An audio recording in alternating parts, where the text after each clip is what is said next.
हो सकता है कि आप दिन भर सॉफ्टवेयर सॉफ्टवेयर हार्डवेयर हार्डवेयर चिल्लाते होंगे, कहते होंगे, आपके दिनचर्या में ये शब्द शामिल है।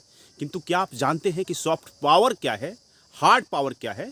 दुनिया में सॉफ्ट पावर और हार्ड पावर की बदौलत दुनिया की बड़ी शक्तियां जो हैं अपनी रौब को बरकरार रखने की कोशिश करती हैं। क्या आप इसके बारे में जानते हैं? इस पर एक बड़ा ही दिलचस्प आर्टिकल निरंजन सिन्हा जो लेखक हैं और सामाजिक चिंतक हैं उन्होंने वे लिखते हैं कि आजकल वैश्विक शक्तियां सॉफ्ट पावर की शक्तियों की पहचान कर उनका खूब उपयोग कर रही हैं। ऐसा नहीं है कि विकासशील देश इन शक्तियों से बेखबर हैं, परंतु यह सही है कि विकसित एवं विकासशील देशों के सॉफ्ट पावर में वैसा ही अंतर है जैसा दोनों के हार्ड पावर में अंतर है। एक बात और, अविकसित और विकासशील देशों में सॉफ्ट पावर का जो भी स्तर है उसका उपयोग अपने ही देश के विभिन्न समाजों को पछाड़ने में, किसी दूसरे समुदाय के हित साधन में वे लगाते रहते हैं। सॉफ्ट पावर मानसिक स्तर पर कार्यरत होता है। वे लिखते हैं कि इसी के उपयोग से ही होमो सेपियंस ने विश्व में फैले ताकतवर निएंडर स्थल और होमो इरेक्टस को लगभग समाप्त कर दिया, पूरी तरह से समाप्त कर दिया यूं कहिए। आज विश्व के अन्य जीव जंतु भी इन्हीं होमो सेपियंस की कृपा पर जीवित हैं। यह भी कहा जाता है कि होमो सेपियंस भी जल्द ही होमो ड्यूस की कृपा पर बचे रहेंगे या होमो सेपियंस के चाल में उलझकर समाप्त हो जाएंगे। वे कहते हैं कि होमो ड्यूस की कहानी सन 2040 के दशक में दिखने लगेगी। अभी होमो ड्यूस क्या है इसके लिए किसी अगले वीडियो में हम बात करेंगे। हार्ड पावर में सभी प्रकार के अस्त्र और शस्त्र शामिल हैं। जैसे वैश्विक जो शक्तियां हैं उनके पास जो हथियार है, आप अस्त्र शस्त्र को सामान्य भाषा में हथियार कह सकते हैं। सॉफ्ट पावर में बौद्धिक क्षमता यानी इंटेलेक्चुअल कैपेसिटी का उपयोग कर उन्हें मानसिक स्तर पर नियंत्रित किया जाता है। हार्ड पावर में भी बौद्धिक क्षमता का उपयोग होता है, परंतु इसमें शारीरिक नुकसान पहुंचाकर व्यक्ति या समाज को नियंत्रित करने का प्रयास होता है। सॉफ्ट पावर के सफल परिणाम में कुछ समय लगता है, परंतु हार्ड पावर के परिणाम में अपेक्षाकृत कम समय लगता है।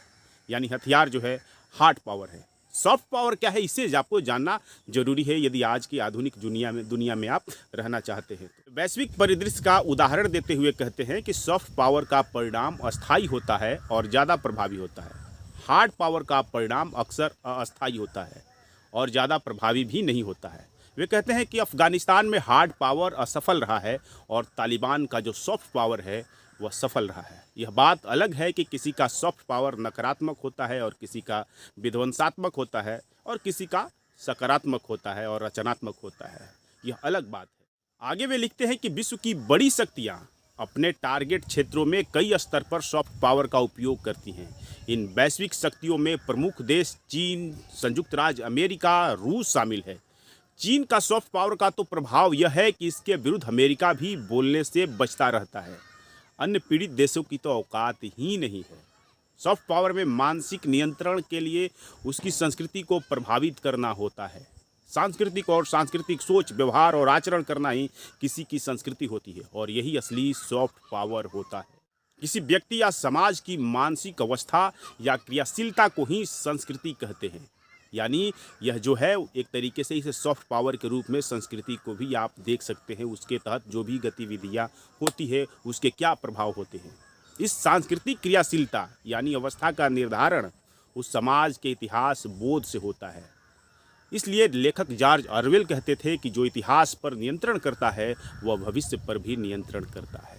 अभी विश्व में दो तरह की व्यवस्थाएं काम कर रही है, एक सामंतवादी व्यवस्था तो दूसरी मानवतावादी व्यवस्था है। सामंतवादी व्यवस्था यथास्थिति होती है, यानी यथास्थिति को बनाए रखना चाहती है। आज के आधुनिक युग में सामंतवादी व्यवस्था अपने मूल और मौलिक स्वरूप में नहीं रह सकती है। आज के सामंतवादी व्यवस्था अपने धार्मिक, सांस्कृतिक और संस्कारों के आवरण में रहती है। अब आप समझ गए होंगे कि वे कहना क्या चाहते हैं। जो सामंतवादी व्यवस्था है आज वो भी है, लेकिन किसी आवरण में है, किसी धर्म के आवरण में है, किसी संस्कृति, किसी संस्कार के आवरण में है, जो वह तय करता है कि क्या सही है क्या गलत है। आगे वे लिखते हैं कि इससे नादानों और मूर्खों को इसका मूल एवं मौलिक स्वरूप नहीं दिखता है। वे इसे अपना धर्म, संस्कृति एवं संस्कार मानकर अपनाए रहते हैं। यानी आम लोग, बहुत सारे लोग देखेंगे कि जो भी है धर्म के नाम पर, संस्कार के नाम पर उसे अपनाए रहते हैं। इस तरह वे किसी भी बदलाव का धर्म, संस्कृति एवं संस्कार के नाम पर विरोध करते हैं।